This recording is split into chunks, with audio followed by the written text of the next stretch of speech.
500 আইন আছে কোরআনে, তার ভেতরে একটা আইন, এটা সামাজিক জীবনে পবিত্রতা রক্ষা করার জন্যে। কারো বাড়ির সামনে গিয়ে যদি সালাম দেন, অনুমতি চান, উনি যদি বলে ভাই আমার মন মেজাজ ভালো নেই, আপনি বাড়ি থেকে চলে যান, অন্য সময় আসবেন, আপনি তাই চলে যাবেন। যালিকা আজকা লাহুম, এটা তোমাদের জন্য উত্তম হবে, পবিত্র পন্থা এটা। প্রশ্ন আসতে পারে, আমি সেই ঝিনাইদহ থেকে আসলাম এই শৈলকুপা এত দূর পথ মাড়ি দিয়ে, আর ওনার সাথে একটু দেখা করব, কথা বলবো, ওনার এত অহংকার। আরে ভাই, ও যে বাড়ির ভেতরে কোন অবস্থায় আছে আপনি জানেন? ওর পারিবারিক অশান্তি থাকতে পারে, ওর ছেলে মেয়ের অশান্তি থাকতে পারে, ওর স্ত্রীর অশান্তি থাকতে পারে, জমি জায়গা নিয়ে ঝামেলা থাকতে পারে। কি কথা বুঝতেছে? আল্লাহ তার এমনি কোনো কথা বলেননি, অবশ্যই কোনো কারণ আছে এর ভেতরে। সুতরাং আমরা যদি অনুমতি না পাই, সালাম দেওয়ার পরে যদি বলে ভাই এখন আমার ভালো নেই, ঝামেলায় আছে, আপনি অন্য সময় আসেন, আপনি একেবারে নিরাপদে চলে যাবেন, কোনো প্রশ্নও করবেন না। এমনকি আয়াতে আছে মানুষের মনের ভেতরে যেন খারাপ ধারণাও না আসে।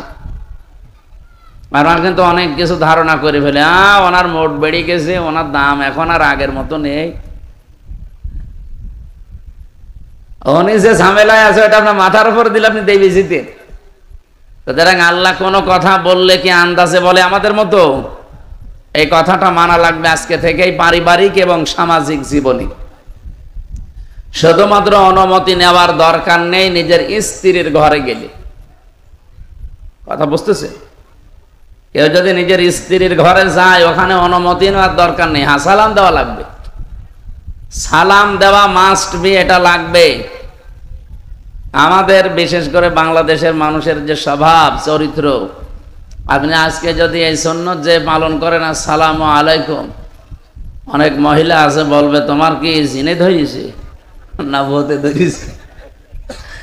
গতকালকেই তো তুমি যৌতুকে টাকা চাচ্ছিলে, আজকে সালাম দাও মানে? মনে হয় এর ভেতরে কোনো কিন্তু আছে না। ওই রকম মানুষ হলে তো বলবেই আপনি যৌতুকে টাকা চেয়েছেন 2 দিন আগে, আর এখন সালাম দিচ্ছেন মানে? সুতরাং যারা চাই না এগুলো, এরকম বদ অভ্যাস যাদের নেই, তারা যেহেতু আমল অনেকে আমরা করি, অনেকে এখনো করা আরম্ভ করিনি, আজকে থেকে আমলটা আরম্ভ করবে। কোন অবাধ্য মানুষকেও যদি কেউ দিন রাত 24 ঘন্টায় 25 বার সালাম দেয়, সে বাধ্য হয়ে যাবে। এমনকি নিজের কোন সন্তান অবাধ্য, পরে যদি আপনি 25 বার সালাম দেন দিন রাতের ভেতরে, দেখা হলেই তাকে আল্লাহ বাধ্য করে দেবে। এত বড় পাওয়ারের ভেতরে আছে। আর 2 নম্বরে, যেহেতু দুপুর বেলা খাবার খেয়ে আমরা এই কাইলুলা করার জন্য ঘুমিয়ে পড়ি, শরীরের ভেতরে যে রক্ত চলাচল হয়, 5.5 কেজি রক্ত আমাদের শরীরে আল্লাহ দিয়েছেন, 226 কিলোমিটার বেগে এগুলো চলছে মাথা থেকে পা পর্যন্ত। দুপুর বেলা এই খাবারের পরে ঘুমানোর শব্দ তো ছোট, কিন্তু বিজ্ঞান এখন গবেষণা চালিয়েছে, রাতের বেলা সকাল বেলা খাবার খেয়ে তো সঙ্গে সঙ্গে ঘুমানোর নিয়ম নেই, আছে? নেই। আরো খাবার খেয়ে আপনি 10-15 মিনিট হাঁটবেন, খাবার যেন হজম হয়। আর দুপুর বেলা হাঁটা না, আগে আপনি 10-15 মিনিট কাঁইত হয়ে নেন, এরপরে কাজকর্মে যান। এর ভেতরে বিজ্ঞান এবং নবীজির কথা দুইটাই আমরা পেয়েছি। এই জন্য আমলটা সব বাদ দিয়ে অন্তত আমরা যারা এখানে এসে বসে আছি, কোরআনের একটা আয়াত বোঝার জন্য, সূরা আলে ইমরান 133 নাম্বার আয়াত, আমরা তাফসীর আকারে কথা বলবো ইনশাআল্লাহ। স্থান কাল পাত্র ভেদে যেহেতু কথা বলা লাগে, এজন্য আল্লাহর প্রশংসা আদায় করে নিচ্ছি, যেহেতু একটা ভালো কাজ এইটা। কোরআনে কারীম জানিয়েছে, লাইন শাকারতুম লাযিদান্নাকুম ওয়া লাইন কাফারতুম ইন্না আযাবি লাশাদীদ। সূরা ইব্রাহিমের 9 নম্বর আয়াতে 7 নম্বর আয়াতে আল্লাহ জানিয়েছেন, কেউ যদি আমার নিয়ামতের শুকরিয়া আদায় করে, মাস্ট বি, ওটা আমি দুনিয়াতে তার জীবনে বাড়িয়ে দেব। আল্লাহ এমনিতে নরমাল শব্দ বলতে পারতেন, লাযিদান্নাকুম দিয়েছেন, লামে তাকিদ নুনে সাকিলা।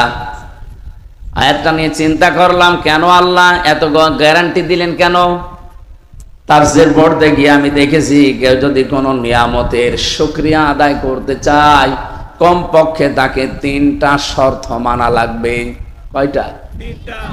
আপনি জানেন একটাও জানেন না। এখানে যারা আছে মনে হয় আলেম বাদ দিয়ে অনেকে জানিনি না যে শুকরিয়া আদায় করা লাগে কি করে। আমরা ওই যে একটা কমন কথা পেয়েছি, রুটি পর্যন্ত খেয়ে একটা ঢেকর তুলি বলবো যে আলহামদুলিল্লাহ, হয়ে গেল নাকি? এটা একটা বাক্য। শুকরিয়া আদায় করতে হলে কমপক্ষে 3টা শর্ত মানলে ওই নিয়ামতটা আল্লাহ আবার আপনার জীবনে ফিরিয়ে দেয়। আর যদি ওই 3টা শর্ত কেউ না মানে, ওর জীবনে আল্লাহ ওটা ফিরিয়ে দেবে না, কঠিন আযাবের ভেতরে ফেলে দেবে। আসেন তো আমাদের যে নিয়ামত আজকে, যেহেতু এটা নিয়ামতই চলছে, কারণ এখানে আসা বসা শ্বাস প্রশ্বাসে নিঃশ্বাসে নেকি হচ্ছে। অন্তত নেকি যদি নাও হয়, এই 1-1.5 ঘন্টা কোনো গোনা হচ্ছে না, হচ্ছে? বলেন বলেন। আর মাস্ট বি আমাদের নেকি হবে। যেটা নেকির সুসংবাদ যিনি নিয়ে এসেছেন তিনি জানিয়েছেন, আফদালুল ইবাদাতি তিলাওয়াতুল কোরআন, পৃথিবীর সবচাইতে উত্তম ইবাদত নফলের ভেতরে কোরআনের তেলাওয়াত, যেটা এখন হচ্ছে। আমরা হয় কোরআন পড়ছি, নাই ব্যাখ্যা করছি, নাই বিশ্লেষণে যাব, অবশ্যই সবগুলো কোরআন কেন্দ্রিক। এই জন্য যতক্ষণ আছি, যেই কয়টা অক্ষর শুনবেন প্রতিটি অক্ষরে কিছু না হলেও 10টা সওয়াব হচ্ছে। এটা যে একটা নিয়ামত জীবনে, এটা আমরা কি মানি? হ্যাঁ, হয়তো এখন ধর্মচোখে কিছু দেখা যাচ্ছে না, এই জন্য আমাদের কাছে কিছু মনেও হচ্ছে না। এখন যদি চোখ আপনার বন্ধ হয়ে যায়, মাটির নিচে রাখার সঙ্গে সঙ্গে ফেরেশতারা যখন নেকির কথা জিজ্ঞাসা করবে ওই 3টা প্রশ্নের মাধ্যমে, তখন আপনি টের পাবেন যে নেকি কি জিনিস। কারণ চোখ বন্ধ হওয়ার পরে কোনো নেকির কাজ আর আঞ্জাম দেওয়া যাবে না, সব বন্ধ। ওয়াবুদ রাব্বাকা হাত্তা ইয়াতিয়াকাল ইয়াকিন, ইবাদত ওই পর্যন্ত করা যায় যতক্ষণ মরণ না আসে। সুতরাং মরণের পরে যেহেতু সব বন্ধ, এর আগে যা করার করা লাগবে। আর সেই সময়টাই আমাদের এখন। ওই সময় নেকির মূল্যটা, মর্যাদাটা যেহেতু বোঝা যাবে, এক একটা মর্যাদা কত বেশি। নবীজি বলেন, ময়দানে মাহশারে এমন কঠিন অবস্থা তৈরি হবে, মানুষ মাত্র একটা সওয়াবের জন্য জাহান্নামী হয়ে যাচ্ছে। আল্লাহ তাকে সুযোগ দিয়ে বলবেন, পৃথিবীর আপনজনদের কাছে যাও। লোকটা তখন হয়তো চিন্তা করবে যে আমার সবচাইতে আপন আমার মা, আমার বাবা, এদের কাছে একটু যাই। মায়ের কাছে যাবার সঙ্গে সঙ্গে মা 500 বছর পর্যন্ত দেখবে পড়ে আছে ওর পা ধরে। মায়ের পা ধরে 500 বছর পরে শেষ পর্যন্ত মা ওর মুখে লাথি দিয়ে বলবে, দুনিয়ায় আমার বিয়ে হয়নি, ছেলে মেয়ে পাবো কোথায়? এটাকে আমি ইয়ার্কি মারছি? বলেন, এটা বাস্তব। এটা যে হবে আল্লাহ 1500 বছর আগে কোরআনে জানিয়ে দিয়েছেন। ইয়াউমা ইয়াফিরুল মারউ মিন আখিহি ওয়া উম্মিহি ওয়া আবিহি ওয়া সাহিবাতিহি ওয়া বানিহি ইলা আখিরি আয়াত। আল্লাহ বলেন, প্রথমেই মানুষ থেকে পালাবে তার ভাই, তার মা, তার বাবা। এখানে 7 প্রকার মানুষের নাম পেয়েছি আমি। প্রথমে ভাই। আমি চিন্তা করলাম আয়াতটা নিয়ে, আল্লাহ দুনিয়ায় আপনজন তো মানুষের কাছে সবচাইতে বেশি ভাই না, আপনজনকে মা। বলেন বলেন। তাহলে কোরআনে আল্লাহ প্রথমে মায়ের নাম না দিয়ে ভাইয়ের নাম দিল কেন? এই আয়াতটা ভুল। এই না মানে আমরা চর্ম চোখে দেখতে পাই পৃথিবীতে সবচাইতে বেশি আপন আমাদের জন্য ভাই না মা। তাহলে আল্লাহর কথা ভুল হয়ে যাচ্ছে না? আল্লাহ প্রথমে মায়ের নাম না দিয়ে ভাইয়ের নাম দিলেন কেন? ইয়াউমা ইয়াফিরুল মারউ মিন আখিহি, তোমার ভাই আগে পালাবে। এর দ্বিতীয় নম্বরে আল্লাহ দিয়েছেন তোমাদের মা পালাবে, বাবা পালাবে। তারপরে স্ত্রীর নাম আছে, সন্তানের নাম আছে, বন্ধুর নাম আছে। এরপরে পৃথিবীর আস্তে আস্তে দূরের লোক। আমি তাফসিরে 7 প্রকার মানুষের নাম এখানে পেয়েছি। ও ঝিনাইদহবাসী, একটু খেয়াল করে শোনেন। ভাইয়ের নাম প্রথমে দেওয়ার পেছনে কারণ হচ্ছে এই, আমরা দেখি দুনিয়াতে আমরা যদি কোনো গন্ডগোল মারামারি ফ্যাসাদ করি, দোষ আমার নিজের। এই যে পেছনে প্রশাসন বসে আছে, ওনাদের কাছে আমরা বিচার দিলাম, মামলা দিলাম, দোষ আমার নিজের। মারামারি করেছি আমি নিজে ইচ্ছা করে, মাথা ফাটিয়ে দিয়েছি একজনের। বাড়িতে যাবার পরে মা বাবা শুনলে আমাকে মারতে যাবে, রাগ করবে। আর এমন এমন গোয়ার ভাই আছে, ভাই বলবে কি হয়েছে, চল আমি দেখছি। অথচ কিন্তু জানি যে দোষ আমার। আমার দোষ জানার পরও আমার পক্ষ নিয়ে বিপরীতে যারা আছে তাদেরকে মারার জন্য, তাদের ক্ষতি করার জন্য সে উদ্যত হবে। আল্লাহ জানে প্রথমে ভাইয়ের নামটা দিয়েছেন এই কারণে। মনে মনে করতো যে দুনিয়ায় আমি অন্যায় করলেও ভাই আমার সাপোর্টে থাকতো, আমার পেছনে থাকতো, আমার সাথে থাকতো। আজকেও মনে হয় আমার সাথে থাকবে। এই জন্য আল্লাহ প্রথমে ভাইয়ের নাম দিয়ে জানাতে চেয়েছেন, বান্দা এই ভাই কিন্তু আগে পালাবে। কি করে পালাবে আল্লাহ ধরনও দিয়েছেন। আল্লাহ বলেন এফিররো। এফিররো মানে এই যে সাপে তাড়া দিলে মানুষ যেভাবে দৌড়ায়, বাংলায় আমরা অনেকে কুষ্টিয়া, ঝিনাইদহ, মেহেরপুরে সমস্ত জেলায় বাংলায় কি বলি, খেচ্ছে দৌড়। যদিও শব্দটা একটু ঝামেলা, কি বলে বলেন তো, বলে খেচ্ছে দৌড় দিয়েছে। আরবি শব্দের এই অর্থটা বাংলায় এইটাই দাঁড়ায়। এফিররো মানে এরকম মাজা তুলে দৌড় দেওয়া। যেমন বাঘে তাড়া দিলে মানুষ দৌড়ায়, সাপে তাড়া দিলে দৌড়ায়, এমনকি পুলিশের তাড়া দিলেও দৌড়ায়। দৌড়ায় না? পুলিশের তাড়াও ধরতে পারেন, এর নাম আরবিতে এফিররো হবে। এত জোরে দৌড়াবে ওর পিছ পাওয়া যাবে না। এরপরে মা বাবা, স্ত্রী, সন্তান, বন্ধু, দুনিয়ার নেতা খেতা যারা আছে তাদের আল্লাহ পাক বলেন এই 7 প্রকার মানুষে যদি তোর বিপদ দেখলে দৌড়ায়, কি মনে হয় বান্দা তুই বল তোর কাছে আর কত আপনজন আছে যে তারা তোর সামনে এসে দাঁড়াবে।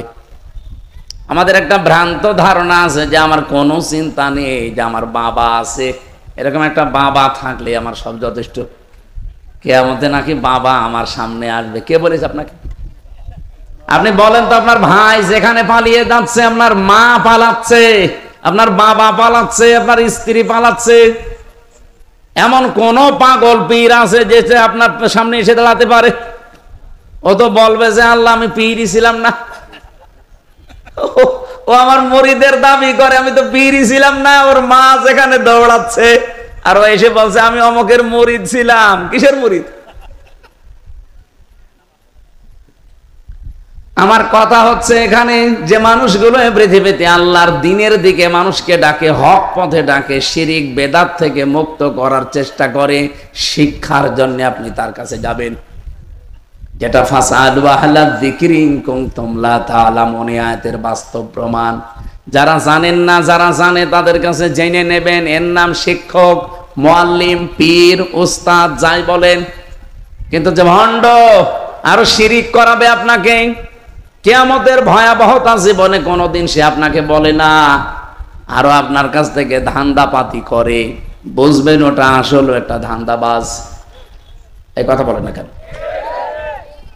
পীর ধরার জন্য আপনার লোক বান্না চলে যাচ্ছেন 8 রশি, ও কি পীর? শিরিকের কারখানা তৈরি করেছে ওর দরবারে। এলাকায় যদি কেউ থাকেন সতর্ক হবেন, কারণ আপনার চাইতে আমি নিজে বেশি দেখেছি, কোরআন হাদিসের সাথে মিলিয়ে দেখেছি। এ দরবার গুলো টেকে না, এগুলো সব ভণ্ড। আমার ক্ষমতা থাকলে আমি নিজে তুলে দিতাম, যেহেতু আমাদের আয়ত্তের বাইরে, আমরা শুধু ফতোয়া পর্যন্ত দিতে পারছি, এ পর্যন্তই নিলাম। আর যদি সত্যি আমাদের পেছনে ব্যাকআপ থাকতো, আইন প্রয়োগ করার ক্ষমতা যদি আল্লাহ আমাদেরকে দিয়ে দিত এই দেশে যত অবৈধ ব্যবসা চলছে পীরের নামে সবগুলো চালিয়ে দিতাম। কথা বলুন। আমি জেলে যাওয়ার আগে 20 সালে একবার একটা ফতোয়া দিয়েছিলাম আমার গ্রামে কুষ্টিয়ায়, জেনার ফতোয়া। একজনের স্বামী আছে বিদেশে, আর মহিলা এদিকে একজনের সাথে লাইন করে পেটে সন্তান নিয়ে এসে বলছে এই ছেলের বাপ এই, এ না মানে এরকম একজন।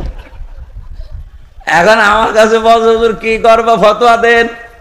আরে ভাই আমার নামে তো মুফতি লিখে দিয়েছেন, এমনি তো না, সার্টিফিকেট আছে। এখন ওনার ফতোয়া অনুযায়ী জেনার যে শাস্তি, বললাম যে এইটা যদি বিবাহিত মানুষেরা জেনা করে, যদি সাক্ষ্য প্রমাণে ধরা পড়ে যায়, তাহলে বুক পর্যন্ত মাটির ভেতরে পুঁতে ফেলবেন, আর ওপর থেকে আপনি পাথর বা ইট দিয়ে মেরে দুনিয়া থেকে বিদায় করবেন। এর নাম সঙ্গে সার। কি বলে? এখন ফতোয়া পর্যন্ত শেষ।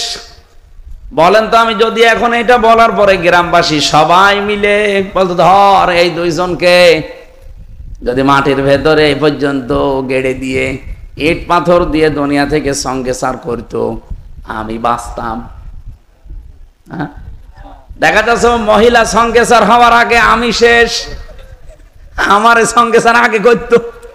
এই যে পুলিশ এই সেই ধরে নিয়ে যেত, যে বলতো দেশে কি কোরআনের আইন আছে, আপনি কার্যকর করতে গেলেন কোন কারণে? সঙ্গে স্যার আপনাকে করা হবে এবার, যেহেতু দেশে আসলে তো কোরআনের আইন বাস্তবে কায়েম নেই। হ্যাঁ, আপনি ফতোয়া দিতে পারেন, এই যে আমি এখন ফতোয়া দিলাম, ওই পীরের যে আস্তানা ওইটাও কিন্তু এরকম একটা জেনার মতোই গোনা চলছে, কারণ জেনার চাইতেও মারাত্মক গোনা এই শিরিক। কথা বলেন। 48,000-এর উপরে দরবার আছে এই দেশে, আপনি মেলান অধিকাংশ জায়গায় খালি শিরিক হয় আর বেদাত হয়। এর চাইতেও খারাপ কাজ হয় আমার লালনের মাজারে। ওখানে তো বাংলাদেশের একটাই মাত্র জায়গা যেখানে পুলিশ পাহারা দিয়ে গাঁজা খাওয়ায়। এই যে পেছনে পুলিশ আছে না, এরা আর পাহারা দেয়, খান আমরা আছি।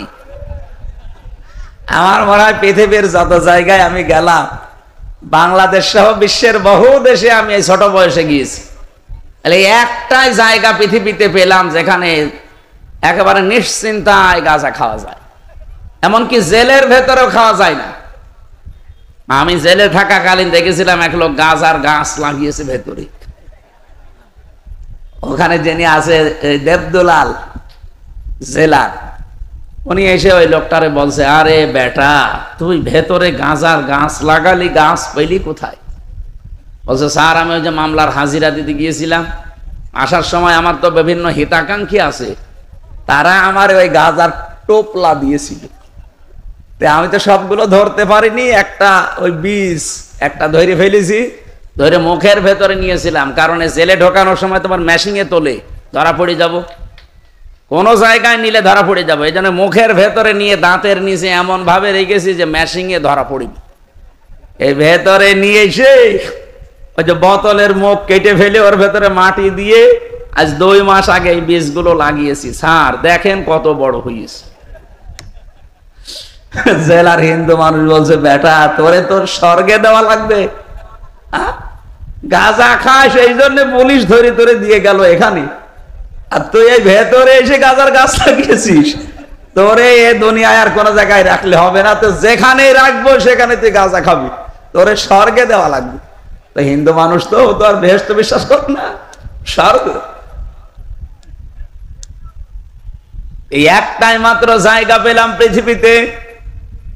আমি অমুসলিম দেশেও গেছি, সিঙ্গাপুর, ওখানে 100 ভাগের 95 জন অমুসলিম বাস করে। থাইল্যান্ডে 97 ভাগ অমুসলিম বাস করে। মুসলিম দেশ অমুসলিম দেশ মিলে যতগুলো জায়গা ঘুরছি, আর বাংলাদেশে তো আমার মনে হয় কোনো থানা আর বাকি নেই, 630টা থানায় আমি কম বেশি গেছি। এই একটাই মাত্র জায়গা কুষ্টিয়ার কুমারখালীর শেওড়িয়া লালনের মাজার, যেখানে নিশ্চিন্তায় আল্লাহর নামে ওরা গাঁজা খাচ্ছে। আবার পুলিশে পাহারা দেয় ধরে ধরে, যে কেউ কিছু বলবে না, খান অন্তত 3 দিন তো ফ্রি। আমার তো মনে হয় সারা দেশ আপনি করিয়েছে কয় মন গাঁজা না পাবেন, লালনের মাজারে তার চাইতে বেশি গাঁজা পাওয়া যায়। অথচ মানুষ কিন্তু ওখানে যারা বিভিন্ন ডিস্ট্রিক্ট থেকে আসে, একটারও খারাপ নিয়ত নেই, সবার নিয়ত যে আমি আল্লাহর ওলির দরবারে যাচ্ছি, লালন সাইজির মাজারে যাচ্ছি, আমি ভালো হওয়ার নিয়তে যাচ্ছি। এসে কি ভালো হয় না খারাপ হয়? আগে হয়তো বিড়ি মিড়ি খেতো না, এখন বিড়ি খায়। আগে গাঁজা কি বুঝতো না, এখন গাঁজা নিজে খায়। ও কি ভালো হয়েছে না খারাপ হয়েছে? আর বাকি যে জিনিসের নাম তো বলা গেল না।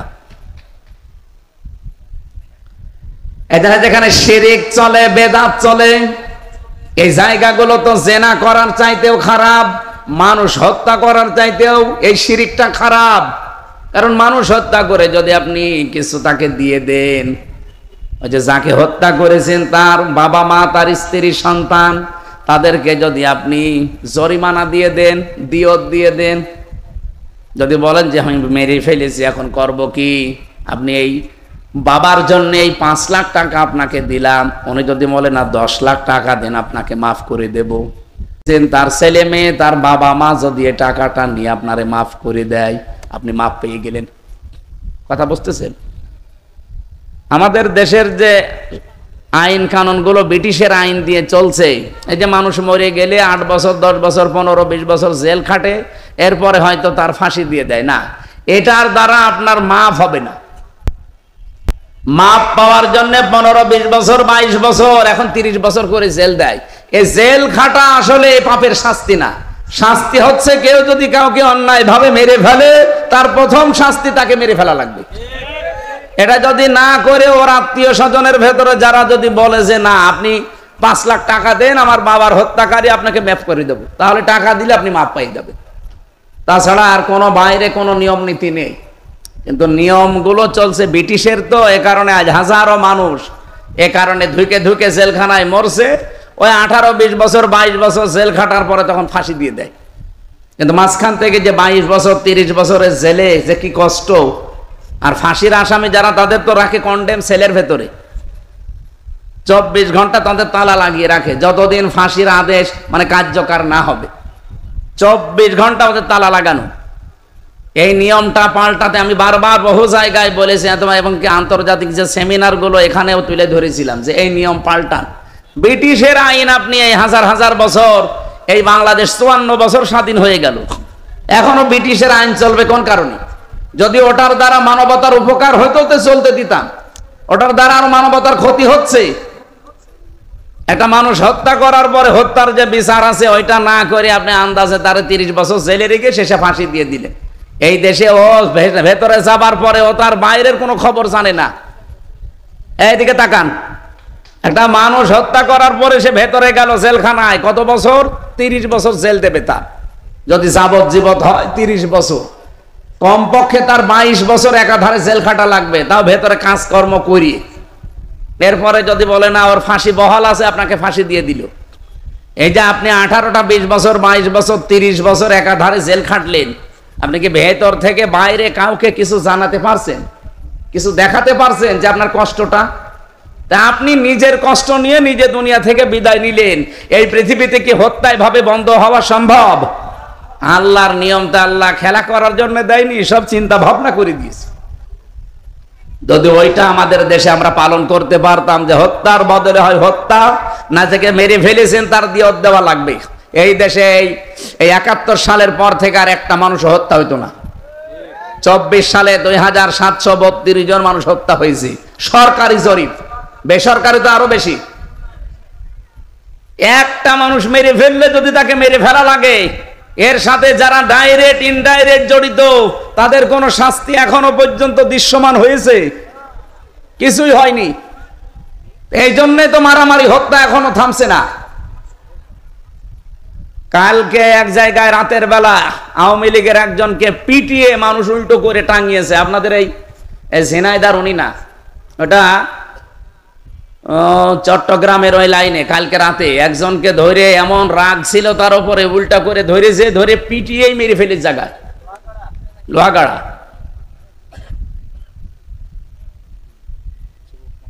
এটা বন্ধ হওয়া সম্ভব না ভাই। এই জন্য এই আইনগুলো আমরা চাই তাড়াতাড়ি। আন্তর্জাতিক সেমিনার গুলো তো বিভিন্ন জায়গায় রাষ্ট্রপ্রধান তারা তাদের কাছে নিয়ে আসা হয়, যারা দায়িত্বশীল তাদের কাছে নিয়ে আসা হয়।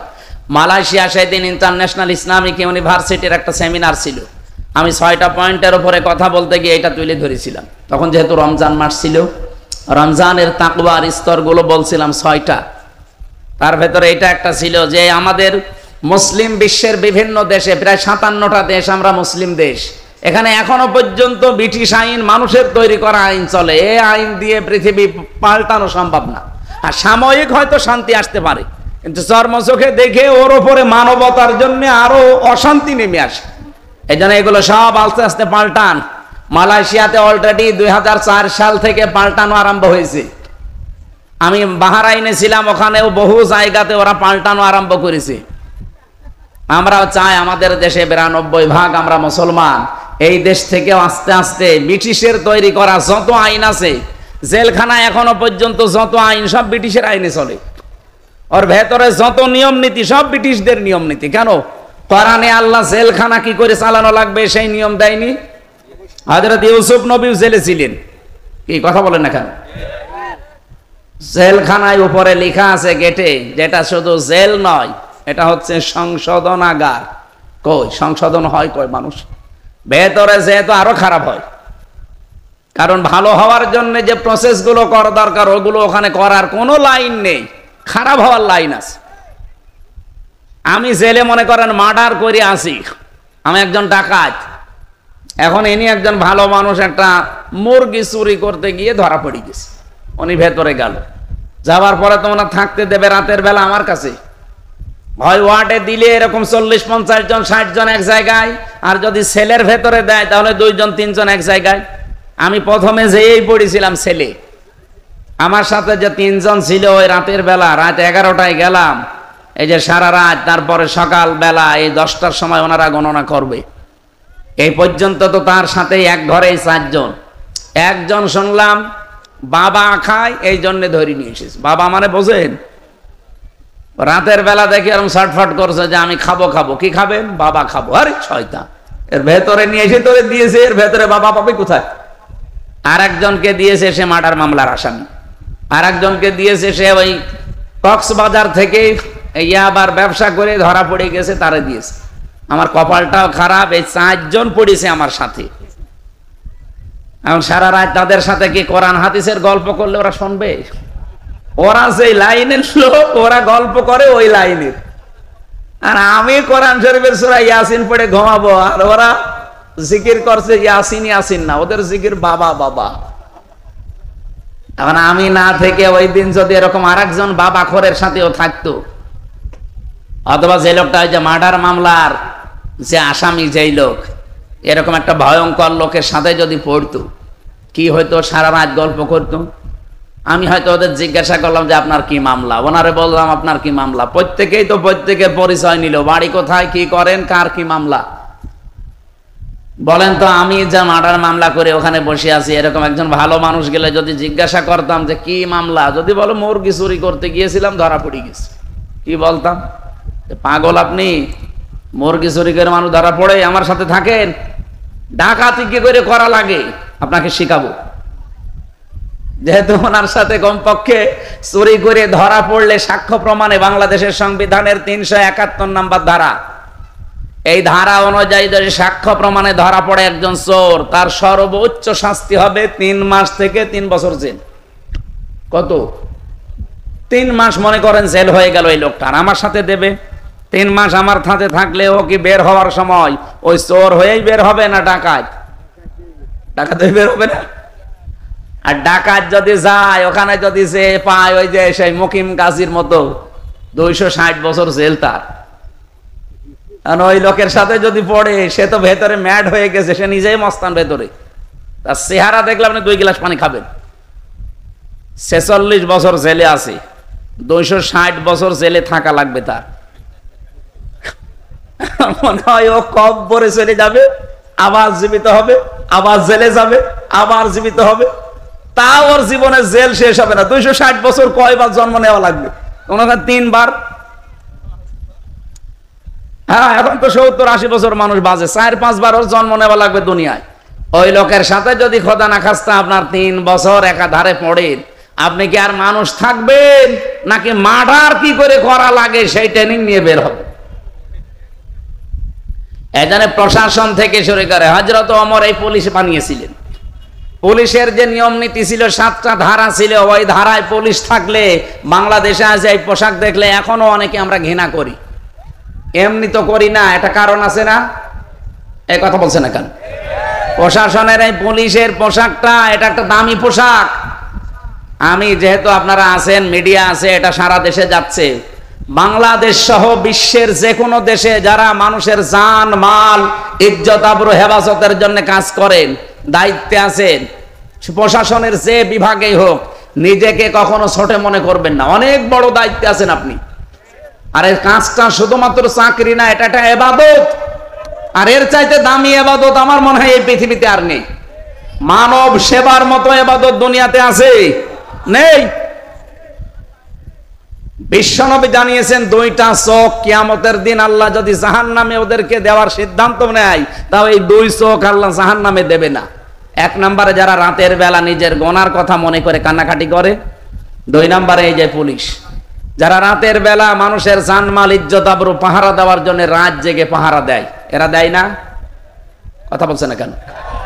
এখান থেকে রাতের বেলা কুষ্টিয়া পর্যন্ত গেতে 2-3 জায়গায় পাহারা পাবো আমি। এই ভার্সিটির সামনে শেখপাড়া বাজারে আছে, এরপরে ওদিকে বৃত্তিপাড়া আছে, এরপর মজমপুর গেটে আছে। 2-3 জায়গায় পাহারা দিচ্ছে সারা রাত জেগে জেগে। এই জন্য নবীজি আন্দাজে তো বলেন না, বলেছে এই চোখ আল্লাহ জাহান্নামে দেবে না, আগুনের সাথে পোড়াবে না, কারণ এরা রাত জেগে মানুষের ইজ্জত আবরু জান মাল হেফাজতের জন্য রাত জেগে থাকে। আর যারা রাতের বেলা উঠে নিজের গোনার কথা মনে করে কান্নাকাটি করে, আল্লাহ এই দুইটা চোখের ভেতরে অন্তত আমাদের এক প্রকার আছে, আমরা রাতের বেলা কাঁদতে পারবো না অপরাধের কথা স্মরণ করার। ওনারা তো একটা ইবাদতে আছে। আল্লাহ আমাদের এই ইবাদতটা কবুল করুন। পোশাকটা আজকে কালার হয়ে গেছে জনগণের সামনে কিছু কোলাঙ্গার অফিসারের কারণে। এই তাদের নির্দেশ। আর এই যে একটা অবৈধ স্বরাষ্ট্রমন্ত্রী ছিল এই বাংলাদেশে, এটা আসলে একটা অবৈধ। এই লোকটার কথা মানতে গিয়ে শেষ পর্যন্ত প্রশাসন পুরাটা কালার বানিয়ে ফেলেছে। আবার আস্তে আস্তে এখন ফিরে আসতেছে। আল্লাহ যেন ওই আগে যে অবস্থা ছিল, ওদের পোশাক দেখলেই মানুষ সম্মান দিত, সেই অবস্থায় আবার যেন ফিরিয়ে দেয়। হযরত ওমর যেহেতু তাদের এটা বানিয়েছিলেন, এই বিভাগটা প্রশাসনের পুলিশ বিভাগ, এটা হযরত ওমরের বানানো। উনি 7টা দফা দিয়ে বানিয়েছিলেন, 7টা কর্মসূচির সামনে নিয়ে। বাংলাদেশ সহ বিশ্বের মুসলমান যারা আছে, এই রাষ্ট্রপ্রধানগুলো যদি তাদের সামনের এই কাজ কারবার এগুলোর সাথে জড়িয়ে দিতে পারে না, পুলিশ প্রশাসন পুরাটা যখন দায়িত্বে থাকবে, দেশটা ঠান্ডা হয়ে যাবে। আমরা আবার আহ্বান জানাচ্ছি, শুধু আমার সামনে 5000 মানুষ বসে আছে না, আমার সামনে এখন 18 কোটি মানুষ বসে আছে। এই যে এগুলোর দ্বারা যারা উপরে আছেন সবাইকে, কালকে সচিব কল দিয়েছিল, শিক্ষা সচিব, অনেকটা মাহফিল নেবে। ওনারে এরকম মানুষগুলোকে যদি বলা যায়, তাহলে পরিবর্তন সামনে আসবে। আমরা আহ্বান জানাবো সামনে যারা আসবেন। আমি বারবার এই কথা বলেছি যে ভাই, বাংলাদেশের প্রশাসনটা আপনারা আলাদা করে দেবেন। এই দেশকে যদি শান্তি স্বস্তি নিরাপত্তা 100 ভাগ দিতে হয়, প্রশাসনের যারা দায়িত্বে আছে ওদের আলাদা করে দিন। ওরা ওদের আইজির কথা মতো চলবে দেশে। ওরা আওয়ামী লীগের, বিএনপির, জামাতের, জাতীয় পার্টির চরমনার এমক নেতার কথা, অমক এমপির কথা, মন্ত্রীর কথা শুনবে? মানে এরা তো সব দলীয় চিন্তায় চলে। এদের কথা শুনতে গেলে দেশে জীবনেও শান্তি 100 ভাগ কায়েম করতে ওরা পারবেন। ওরা যতই ভালো হোক পারবেন। ওদের পারার জন্য এই নিয়মটার সামনে আমরা আলাদা করার চেষ্টায় আছি। আমরা যদি সবাই মিলে আওয়াজ তুলি না, একদিন ঠিক এদেশে কায়েম হয়ে যাবে ইনশাআল্লাহ।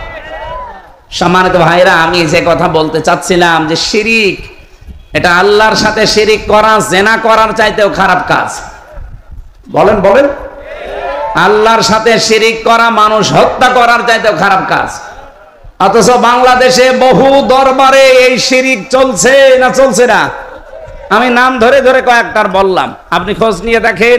আমি নিজে যে এইভাবে যাওয়া লেগেছে। 8 রশিতে গিয়েছিলাম দেখার জন্যে। আমি জুতা নিয়ে যেতে চাই, আমারে বলে না, জুতা নিয়ে যাওয়া যাবে না। ঠিক আছে, আমি রেখে গেল গেটে জুতা।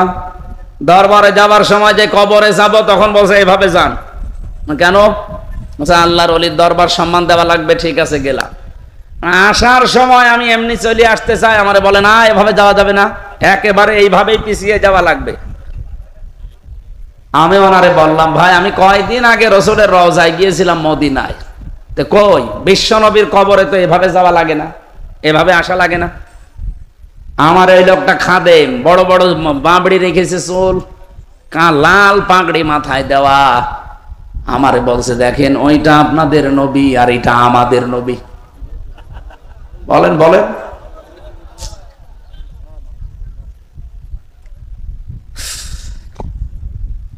ও ঝিনাইদহ শৈলকুপার মানুষেরা, যে কথা তুলেছিলাম ওই কথাটা রিপিট করছি আবার। এই পৃথিবীতে মা বাবা নিজের আপন ভাই যদি দৌড় দেয়, আপনি আজ যাদের উপরে ভরসা করে আছেন যে আমি বাবার দরবারে যাই, বাবার মুরিদ, উনি বাঁচাবে, কসম আল্লাহর, কোরআন আমি সামনে নিয়ে বলতে পারি, ও কিয়ামতে অস্বীকার করে বলবে আল্লাহ আমি পীরই ছিলাম না, মুরিদ পাবো কোথায়? কারণ আমি নিজের চিন্তাই বাঁচে না, ওর ঝামেলা ঘাড়ে নিয়ে আমি মরবো। এজন্য শিক্ষিত মানুষ আপনারা, অন্তত বিবেক তো আছে, কারো উপরে ভরসা করবেন না। ভরসা শুধু হবে আপনার নিজের কাজকর্মের উপরে। কথা বুঝতেছেন? যতটুকু কাজ দুনিয়াতে করেন আপনি দেখবেন এই কাজ দিয়ে কিয়ামতের বিশাল এই জীবন পার হওয়া যাবে কিনা। কোরআনে কারিমে আল্লাহ জানিয়েছেন, ইয়াবাদুল মুজরিমু লাউ ইফতাদি মিন আযাবি ইয়াউমিযিন বিবানি ওয়া সাহিবাতিহি ওয়া আখিহি ওয়া ফাসিলাতিহি আল্লাতী তুওয়ি ওয়া মান ফিল আরদি জামিআন সুম্মা ইউনজি ইলা আখিরি আয়াত। সূরা মারিজের ভেতরে আছে 11 নম্বর আয়াত থেকে শুরু। আল্লাহ পাক বলেন, কিয়ামতে ভয়াবহ দৃশ্য দেখার পরে বহু মানুষ বলবে, আল্লাহ আমার সন্তানকে আমি তোমার কাছে মুক্তিপণ হিসাবে দিয়ে দিলাম, আমাকে তুমি মুক্তি দাও। এই এদিকে তাকান, এত কঠিন জালজালা অবস্থা কিয়ামতে আল্লাহ পয়দা করবে যে মানুষ তার প্রথমে সন্তানকে বলবে আল্লাহ এটা দিয়ে দিলাম। কি হিসাবে? বলেন বলেন। মুক্তিপণ। এই ছেলে, কোন দিকে তাকান আপনি?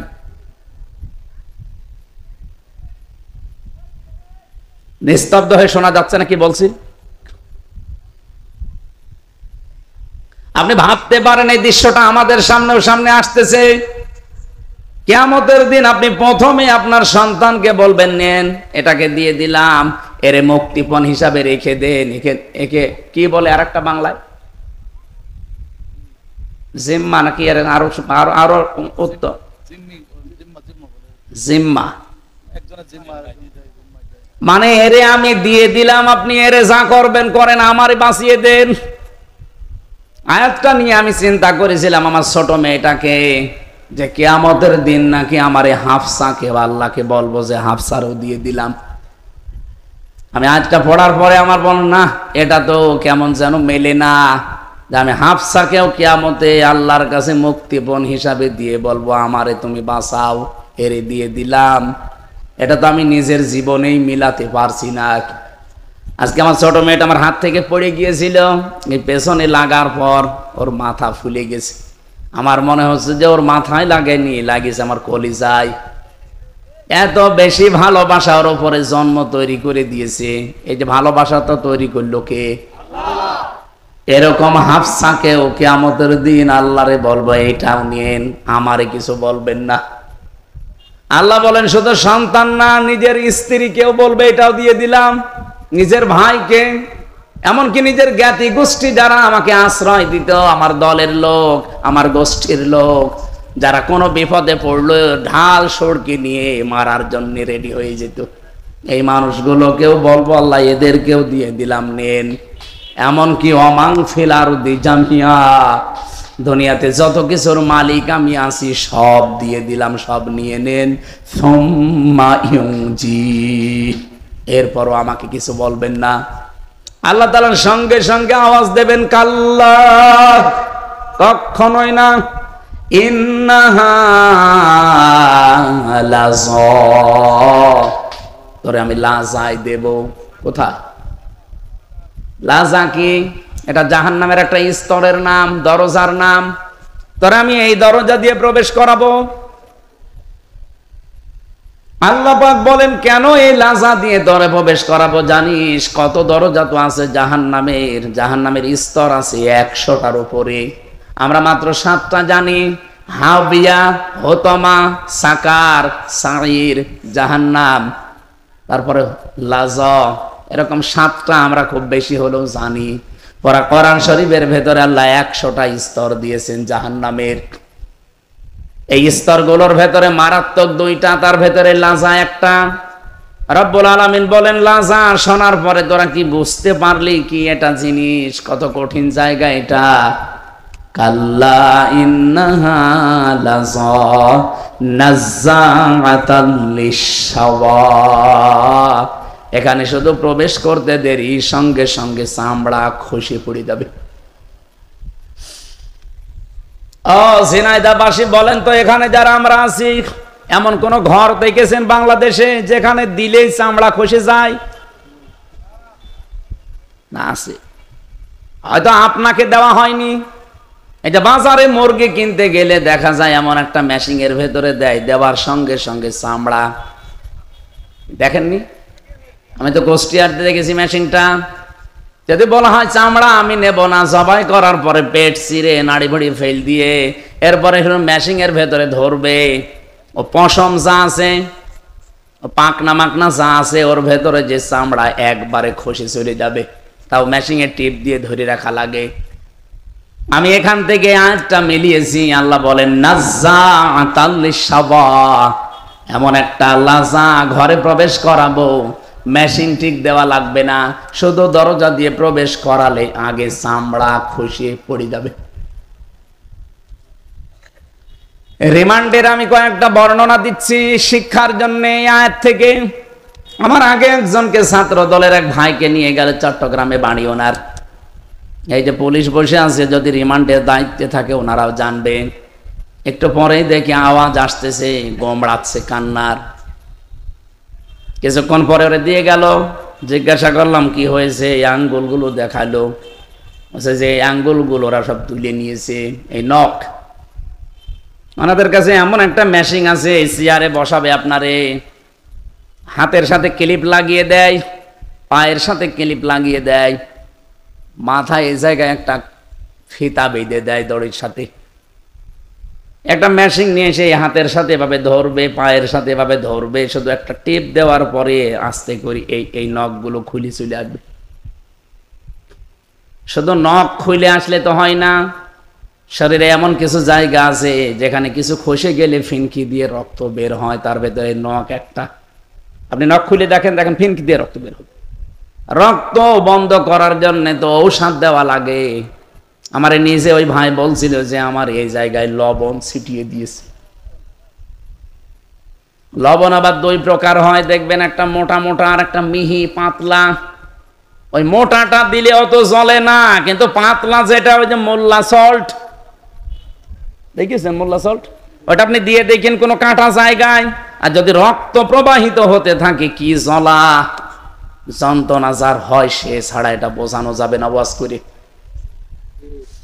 লোকটার চিৎকার শুনে ওই দিন দেখেছিলাম যে আল্লাহ করে কি। আমার এখানে একটা চাপ দিয়েছিল সেই 21 সালের প্রথম দিকে।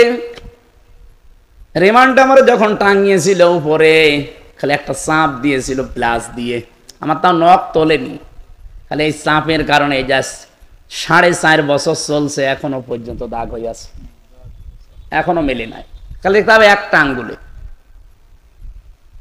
আর নাযাআতাল লিশাওয়ার বর্ণনা ফি জিলালিল কোরআন লিখেছে, আমার মনে হচ্ছে এটার সাথে আমি মিলিয়ে আমার নিজের জীবন একটু ঘটিয়েছি। আল্লাহ বলেন একটা ঘরে শুধু প্রবেশ করাবো, সঙ্গে সঙ্গে চামড়ার এই নখ সব খসে পড়ে যাবে 1 সেকেন্ডে। ওই লোকটাকে নিয়ে মেশিনে বসিয়ে ওনার শুধু নখ তুলেছে, তাও কত সময় লেগেছে, কষ্ট পেয়েছে। আর আপনারা শুধু ঘরে ঢোকাতে দেরি, সব খুলে চলে যাবে সঙ্গে সঙ্গে। আল্লাহ বলেন এই কঠিন অবস্থা কাদের জন্য জানো? তাদউ মান আদবারা ওয়া তাওয়াল্লা ওয়া জামা ফাআওয়া। এখানে 2টা বিষয় আছে দুনিয়াতে, যারা এগুলো করবে তাদের এই ঘরে আল্লাহ প্রবেশ করাবে। 1 নম্বরে যাদেরকে সত্যের দিকে ডাকা হয়, আল্লাহর বিধানের দিকে, সত্যের দিকে ডাকার পরে দুনিয়ার কোন স্বার্থের দিকে তাকিয়ে সে আল্লাহর বিধান ওভারটেক করে চলে যায়। আর এই শ্রেণীর মানুষ বাংলাদেশে বেশি। এক কথা বলছেন, তাদেরকে ডাকবে মান আদবার ওয়া তাওয়াল্লা, যে ব্যক্তি মুখ ফিরিয়ে নেয়, অ্যাবাউট টার্ন করে চলে যায়। বাংলাদেশের মতো এত তাফসীর, এত ওয়াজ, এত নসিহত পৃথিবীর কোন দেশে আমি পাইনি। আমি মালয়েশিয়া যে 9 দিন ছিলাম, মাত্র 4টা মাহফিল করেছি, তাও ময়দানে না, সব অডিটোরিয়ামে। তবে এত কথা বলা লাগে না, মাত্র 45 মিনিটের মতো একটা ক্লাস করা হয় একটা আয়াতের উপরে। আর এই দেশে প্রতিদিন 2টা 3টা, আজকেও আমার 2টা, 1-1.5 ঘন্টা 2 ঘন্টা করে প্রতিদিন এত ডাকা ডাকি। তো মানুষ যা ছিল তাই। এই যে সত্যের দিকে আহ্বান করার পরে আপনি কিন্তু নিজেও জানেন যে এটা সত্য পথ। এই সত্যের কথা জানার পরেও যাবা অ্যাবাউট টান করে চলে যান। 2 নাম্বারে ও জামা ফাওয়া, এটা আরো কঠিন। যারা মাল সম্পদ জমা করে আর এটা সংরক্ষণ করা যায় কি করে, শুধু সেই ধান্দায় থাকে। এদেশে তো নেই। আমি একটা হাদিস পড়েছিলাম না, মনে আছে আপনাদের নাকি ঘুমিয়ে গেলেন? মুসলিম শরীফের হাদিস, আমি আলেমদেরকে বলছি, খুব ভালো করে খেয়াল করেন। নবীজি হযরতে আবু যর থেকে বর্ণিত, তিনি বলেন আমি প্রায় 83-84 কিলোমিটার দূর থেকে আসলাম নবীর কাছে। ডাক দিয়ে বললাম, হে রাসূল, বারবার তো আসতে পারি না আপনার কাছে, এমন কিছু কথা আপনি আমারে বলেন আমি যেন মেনে চলতে পারলে জান্নাতি হয়ে যেতে পারি। বিশ্বনবী বললেন, একটা কথা মেনে চলবা। কয়টা? বলেন বলেন। নবীজিকে হযরতে আবু যরকেই বলেছিলেন না আমরাও আছি। আমরা যদি থাকি নবীর এই আদেশের ভেতরে, দেখেন তো আপনি মানছেন কিনা।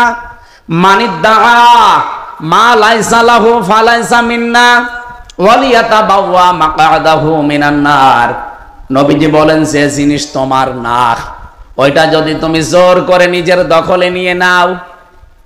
আবার শোনেন, যে জিনিস আপনার না, ওইটা যদি আপনি জোর করে জবরদস্তি করে যে কোনো কায়দায় নিজের দখলে নিয়ে নেন, নিজে ভোগ করেন, যতদিন ওইটা আপনার আন্ডারে থাকবে আপনি ভোগ করবেন, ওই সময় থেকে আপনি 1 নাম্বার শাস্তি পাবেন, ফালাইসা মিন্না।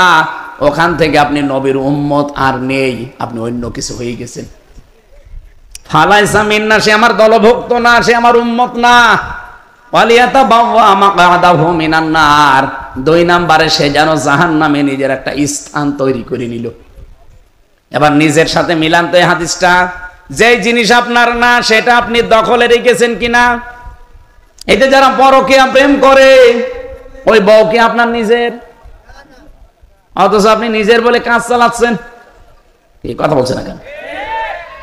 নাকি এলাকায় সব চলে না? আছে।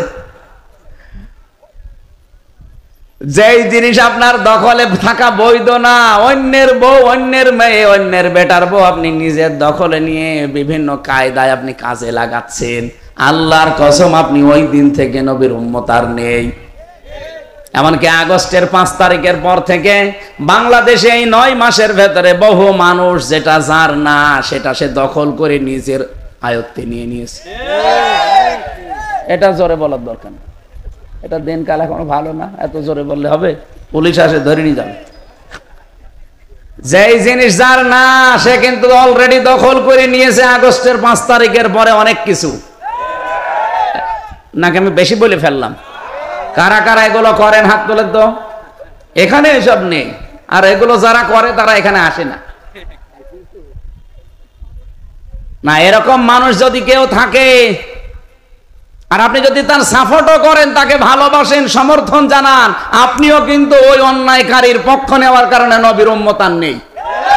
কারণ যে লোকটা অন্যায় করে আর যে অন্যায়ের সাপোর্ট করে, দুইজনের সমান অপরাধী। আমি কি বেশি বলে ফেললাম? ঠিক আছে, নাকি এরকম মানুষ নেই দেশে? তাই আগস্টের 5 তারিখের পর আমরা এসব দেখছি কেন? হ্যাঁ, এখানে হাদিসের টিকায় একটা কথা লেখা আছে, আমি এই আলেমদের জন্য বলছি। এদিকে তাকা। আপনি যদি আপনার কোন জিনিস হারিয়ে ফেলেছেন বা দখলের বাইরে চলে গেছে, কেউ নিয়েছিল, ওইটা যদি এখন আপনি ওইটা ফেরত পান, নিয়ে নেন নিজের দখলে, তাহলে আপনি এই শাস্তির বাইরে থাকবেন। আমি কথা বোঝাতে পারিনি? না না, আপনি এখনো বোঝেননি।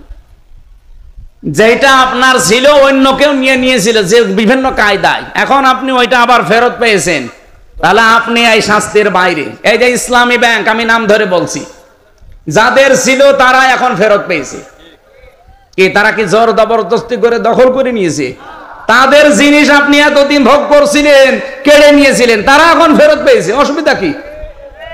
হ্যাঁ, কারোর যদি বাজার দখল হয়, কারো দোকান দখল হয়, বাড়ি ঘর দখল হয়, জমি দখল করে নেয় কেউ, কারো কাছে টাকা কেউ মেরে খায়, সময় যদি পান ওইগুলো ফেরত নেন, আপনি এই শাস্তির আওতার বাইরে থাকবেন।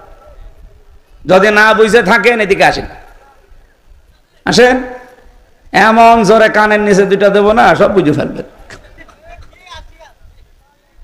এত বাংলায় বলার পরেও বলে হুজুর আমি বুঝি না। বুঝি না মানে চাঁদাবাজি করার সময় বলছো, আরে বাংলা বসতো না। হাদিসের প্রথম অর্থ আমি দেখতে পাচ্ছি যে ফালাইসা মিন্না, সে আমার উম্মত না। বাংলাদেশে আজ বহু মানুষ নবীর উম্মত থেকে অলরেডি বের হয়ে গেছে। আর 2 নাম্বার কি? ওয়ালিয়াতাবাওয়া মাকআদাহু মিনান নার, সে যেন জাহান্নামে টিকিট কেটে একটা সিট বরাদ্দ করে নিল। এদেশে এখন অনেকে নিয়েছে, এখন সামনেও অনেকে নেবে বলে আশায় আছে। কি কথা বলছেন এখন? এই যে আজ হিন্দুরা যে সমস্ত বাড়ি ঘরগুলো দখল করে নিচ্ছে, আমাদের মুসলমানদের দেওয়া ওয়াকফ করা সম্পদগুলো আজ অবৈধ আইন তৈরি করে একটার পর একটা দখল করছে, আর আল্লাহর ঘর মসজিদগুলো তারা মাটির সাথে মিশিয়ে দিচ্ছে। এই পৃথিবীর সবচাইতে বড় উগ্র, সবচাইতে বড় জঙ্গি রাষ্ট্র হচ্ছে ভারত। পৃথিবীর মানচিত্রে 257টা রাষ্ট্র আছে। মাইক্রোসফট রিপোর্ট দিয়েছে কয়েকদিন আগে, পৃথিবীর সবচাইতে বড় জঙ্গি রাষ্ট্র ভারত। এত মিথ্যা কথা দুনিয়ায় কেউ বলে না। ওরা এখন অলরেডি দাঙ্গা বাঁধিয়ে দিয়েছে, কাশ্মীরে দাঙ্গা অলরেডি বাঁধিয়ে দিয়েছে। আজকে দেখেছেন না, আমি 2 জনকে কোপাতে দেখলাম, 2 জন মুসলমানকে দাড়িওয়ালা মানুষ দেখলাম পড়ে আছে রাস্তায়, 2 জন উগ্রপন্থী হিন্দু এরা কোপাচ্ছে। বিশ্বের মুসলমান সহ বিশ্বের দায়িত্বে যারা আছেন, এই পৃথিবীর নিকৃষ্ট মানুষ এই নরেন্দ্র মোদী নামে এই কোলাঙ্গারকে থামান। একটা মাতাল, এই শয়তানকে যদি না থামানো হয়, বিশ্ব কিন্তু সামনে আরো ভয়াবহতা অপেক্ষা করছে। তামাম দুনিয়ায় কিন্তু এটা ছড়িয়ে যাবে।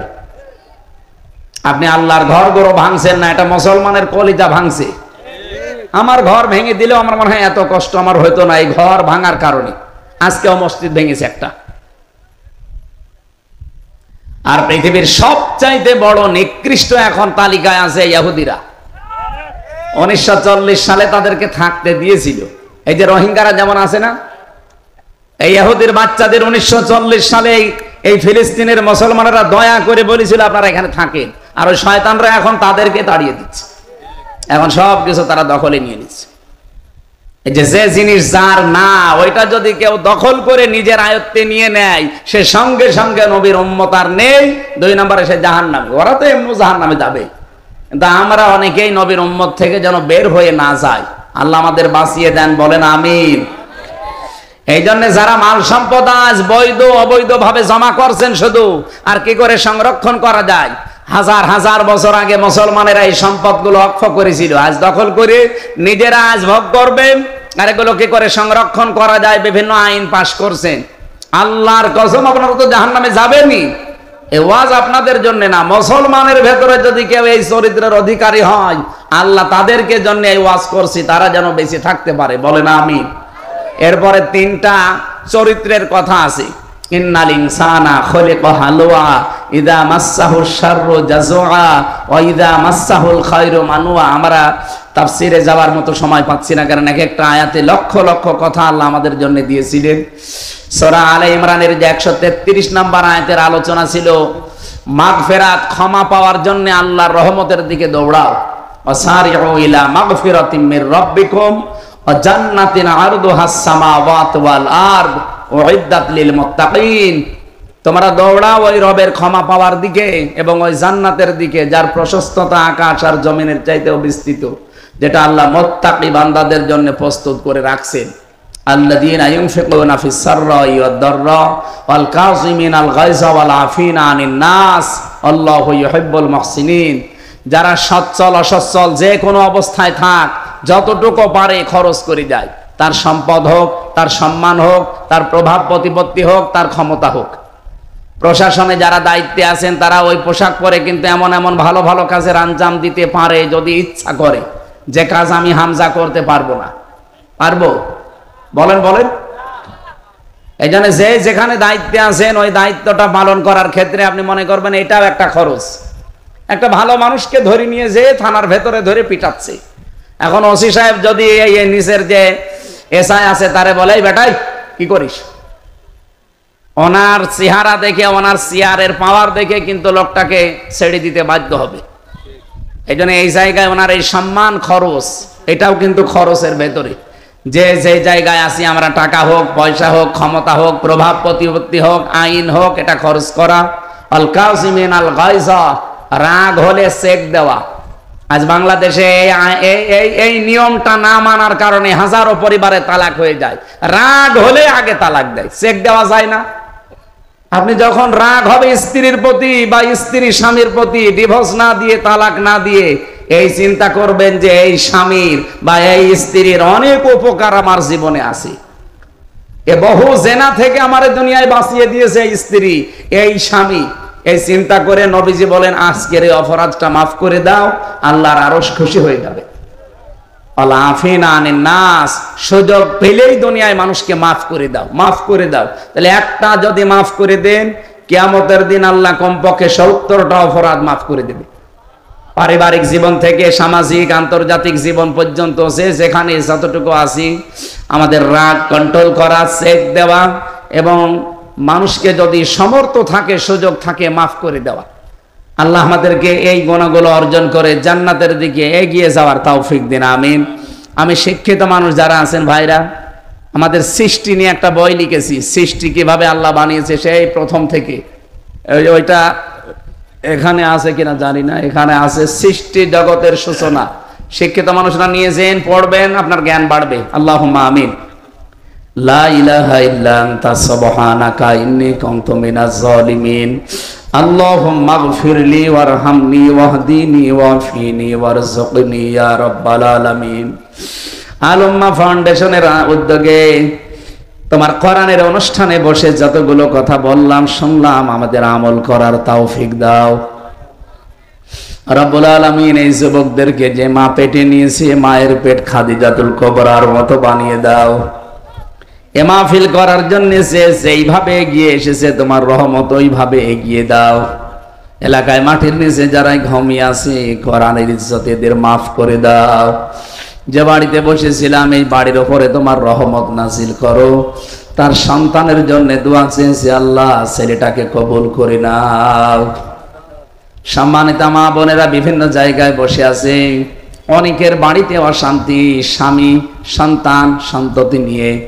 আল্লাহ মেহেরবানি করে আমাদের পরিবারে তুমি শান্তি দান করো রব্বুল আলামিন। যাদের স্বামী ভালো না, স্বামীকে হযরতে আলীর মতো বানিয়ে দাও।